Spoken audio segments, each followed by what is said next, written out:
प्रिय विद्यार्थियों नमस्कार। हिंदी की ऑनलाइन शिक्षण व्यवस्था में आप सबका हार्दिक अभिनंदन, स्वागत। आइए प्रारंभ करते हैं आज का शिक्षण। हिंदी शिक्षण में हम पढ़ रहे हैं संधि प्रकरण।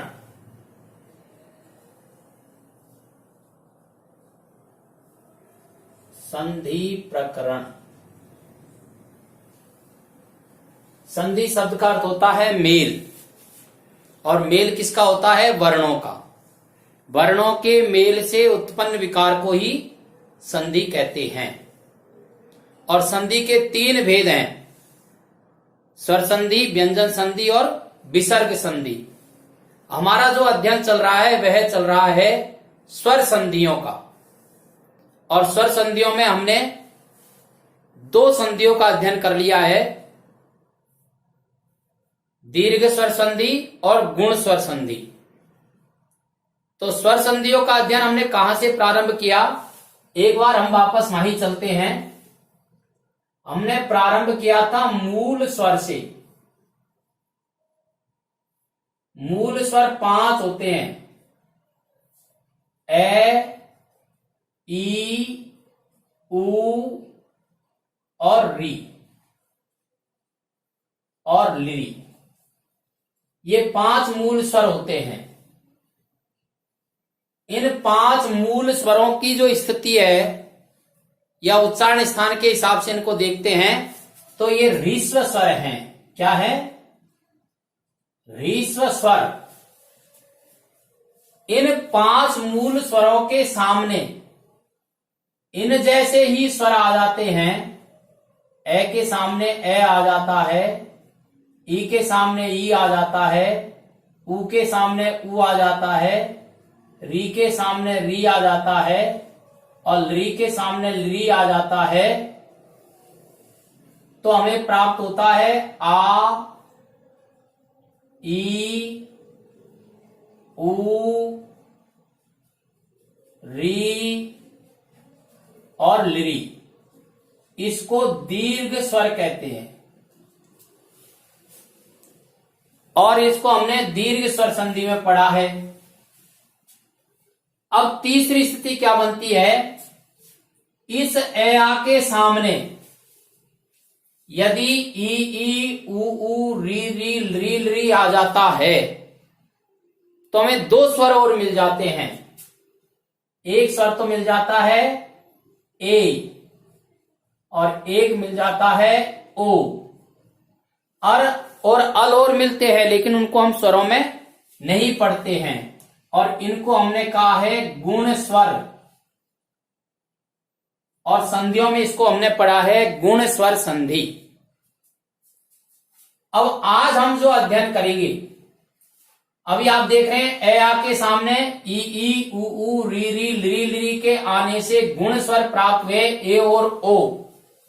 इसी प्रकार से यदि ए आ के सामने ए ओ आ जाते हैं तो ए आ के सामने ए ओ आ जाते हैं तो आई और औ ऐसे 2 स्वर और प्राप्त होते हैं। इसको कहेंगे हम वृद्धि स्वर। और इस वृद्धि स्वर को ही हम संधियों में वृद्धि स्वर संधि के नाम से पढ़ते हैं। तो आज का हमारा जो प्रकरण है वह है वृद्धि स्वर संधि।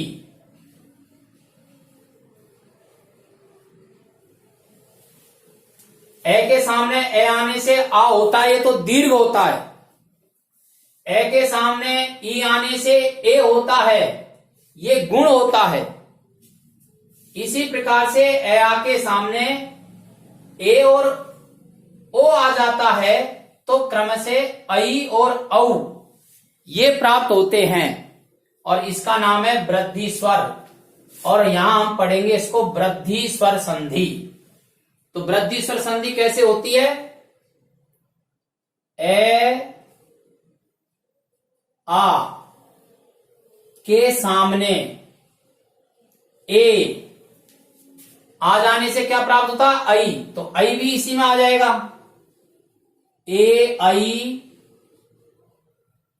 ओ औ आ जाते हैं तो क्रमशः ए आई के स्थान पर आई और ओ औ के स्थान पर औ हो जाता है। इसी को हम कहते हैं वृद्धि स्वर संधि। तो परिभाषा क्या बनेगी, यह देख लीजिए आप परिभाषा।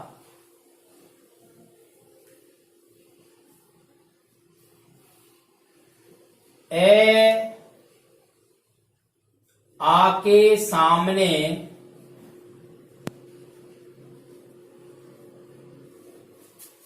ए ओ। अब प्रारंभ में ए ओ इसलिए लिख रहा हूं मैं क्योंकि हमारे पास में स्वर ए और ओ ही है। गुण स्वर में हमको ए और ओ स्वर प्राप्त हुआ है। ए आके सामने ए और ओ आने से आई और औ प्राप्त होगा, ये बाद में प्राप्त होगा। इसलिए प्रारंभ में समझने की दृष्टि से आप ये समझ लीजिए, ए और ओ आ जाता है तो आई और औ हो जाता है। अब हम इसको लिख सकते हैं ए ओ या आई औ आ जाते हैं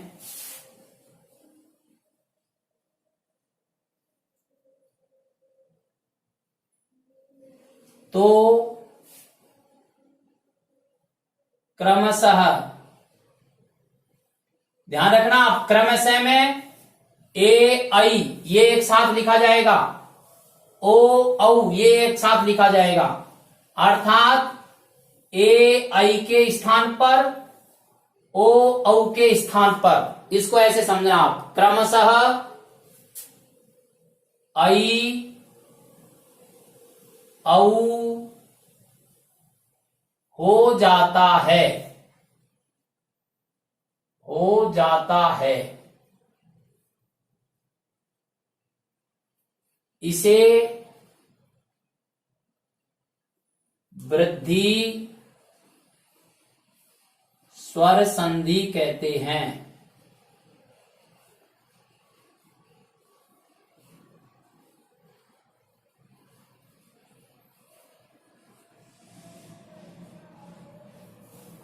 समान स्वरों के मेल से दीर्घ स्वर प्राप्त होता है। ए आके सामने ई उ ऊ री री आने से गुण स्वर प्राप्त होते हैं और ए आके सामने आई और औ आने से स्वरों की वृद्धि होती है। ए के स्थान पर आई हो जाता है और औ के स्थान पर ओ के स्थान पर औ हो जाता है, अर्थात वृद्धि हो जाती है, एक मात्रा और उसमें बढ़ जाती है। तो क्रमशः आई औ हो जाता है, इसे वृद्धि स्वर संधि कहते हैं। अब यदि इसकी स्थिति हम देखते हैं तो इसकी स्थिति ऐसे बनेगी, ए प्लस ए बराबर आई, ये पहली स्थिति बनेगी इसकी। दूसरी क्या होगी, ए प्लस आई बराबर आई। और तीसरी स्थिति क्या बनेगी, आ प्लस ए बराबर आई। और चौथी स्थिति क्या बनेगी, आ प्लस ए आई बराबर आई। ये चार स्थितियां ए आके सामने ए आई आने से बनती है और चार ही स्थितियां इसकी बनेगी। वापस से देख लीजिए, ए प्लस ओ बराबर औ। दूसरी स्थिति क्या बनेगी, ए प्लस औ बराबर औ। और तीसरी स्थिति क्या है, आ प्लस ओ बराबर औ। और चौथी स्थिति आ प्लस औ बराबर औ। ऐसे चार स्थितियों में इसके उदाहरण हम समझेंगे। तो एक एक का उदाहरण हम समझेंगे। ए के सामने ए आने से ऐ हो जाता है। दोनों को मिलकर के होगा, ये ध्यान रखना है। उदाहरण देखिए,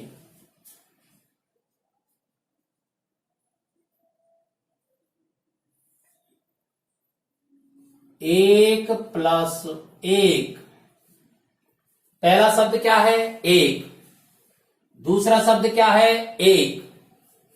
अब हम ये तो जानते ही हैं कि संधि पहले शब्द का अंतिम वर्ण और दूसरे शब्द का प्रथम वर्ण, इन दोनों स्वरों के मेल से ही विकार उत्पन्न होता है। तो पहला शब्द एक, इसका अंतिम वर्ण क, और क में क्या स्वर मिला हुआ है? ए स्वर मिला हुआ है। एक, इसका प्रथम वर्ण कौन है? ए स्वर है। स्थिति क्या बनी है? ए के सामने ए आने से अब वृद्धि हो जाएगी, ऐ हो जाएगा। अब देखिए, एक, अब यहां पर क में से ए को बाहर निकाल दिया तो क हलंत बच गया था। इस हलंत में ऐ की मात्रा लगेगी, तो ऐ की मात्रा ऐसे लगती है वर्ण के व्यंजन के ऊपर, और क बच जाएगा क्योंकि ए यहां पर आ गया। तो शब्द बनेगा एकैक,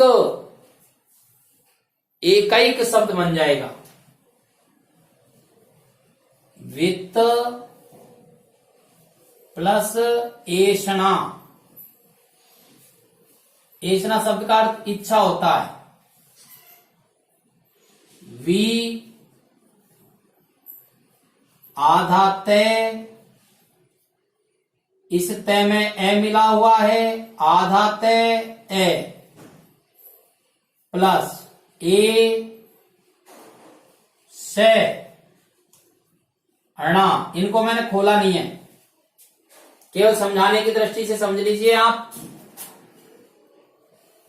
स्वर के सामने स्वर यहां आ रहा है, ए के सामने ए स्वर आ रहा है, और ए के सामने ए आ जाता है तो ऐ हो जाता है। संधि कौन सी होती है? वृद्धि स्वर संधि होती है। तो शब्द क्या बनेगा? वी आधा तय, आधा तय, ऐ से णा। अब मिला दीजिए आप, वी आधा तय। अब इस तय में ऐ की मात्रा लगेगी, क्योंकि स्वर की क्या विशेषता है? अपने से पहले वाले वर्ण में जाकर के मिलता है, तो यहां तई हो जाएगा और सणा इसके साथ जुड़ जाएगा। तो शब्द क्या बनेगा? वित्तैषणा। एक उदाहरण और देखिए आप, पुत्र प्लस ऐषणा। पुत्र के त्रय में ए मिला हुआ है, ऐषणा में ए बराबर ऐ, और क्या हो जाएगा? पुत्रई सेना, पुत्रैषणा। इस प्रकार से ये ए प्लस ए बराबर ऐ के उदाहरण हैं। अब दूसरा देखिए, ए के सामने ऐ आने से भी ऐ हो जाता है। इसके उदाहरण देखिए आप,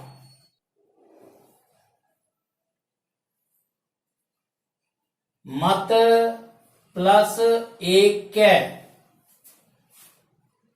मैं तय हलंत ए बाहर निकाल लिया, ऐ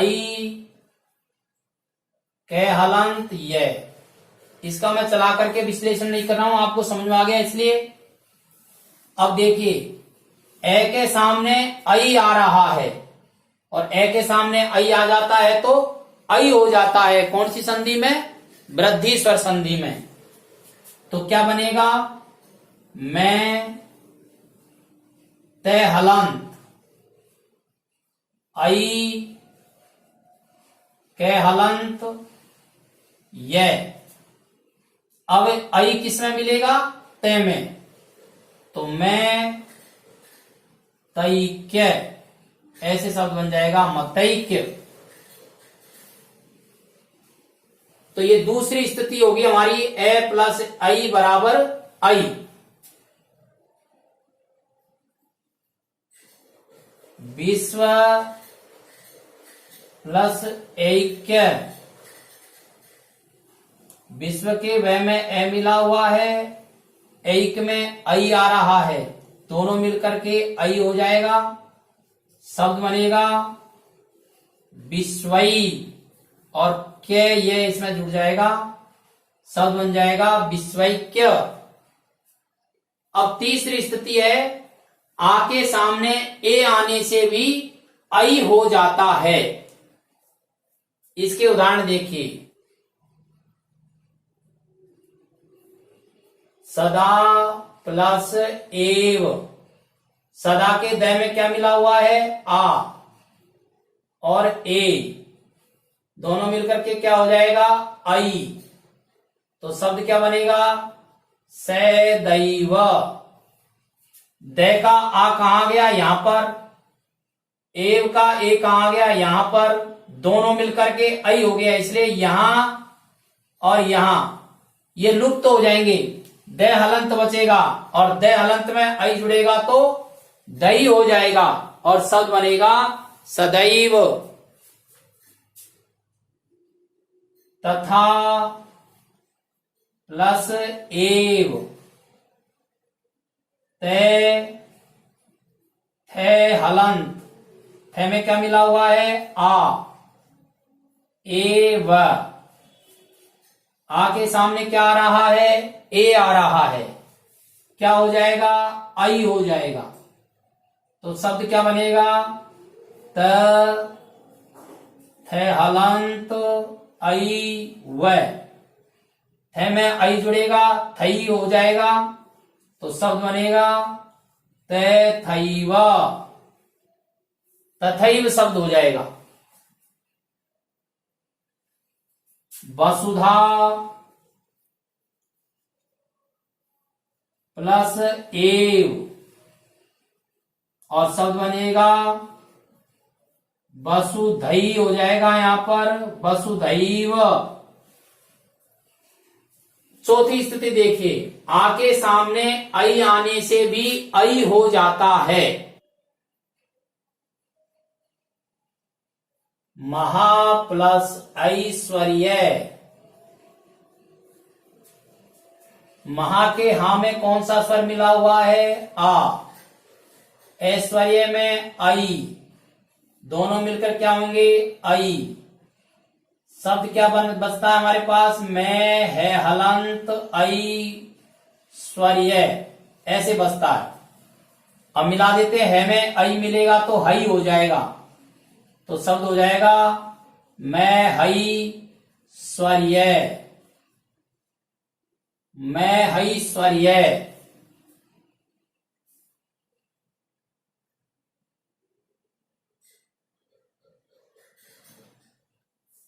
इस प्रकार से, और ये हमने ए के सामने ए आने से, ए के सामने आई आने से, आ के सामने ए आने से, और आ के सामने आई आने से क्रमशः आई हो जाता है, इसके उदाहरण हमने समझे हैं। अब हम उदाहरण समझेंगे दूसरे वीडियो में। ए के सामने ओ आने से औ हो जाता है, ए के सामने औ आने से औ हो जाता है, आ के सामने ओ आने से औ हो जाता है, और आ के सामने औ आने से भी औ हो जाता है। इसके उदाहरण हम अगले वीडियो में देखेंगे। आप इसका स्क्रीनशॉट ले लीजिए, और समझने की दृष्टि से कम 2 बार इस वीडियो को आप सुने, और शिक्षण के वीडियो आपके पास आते रहें, इसके लिए आप इसे सब्सक्राइब करें। धन्यवाद।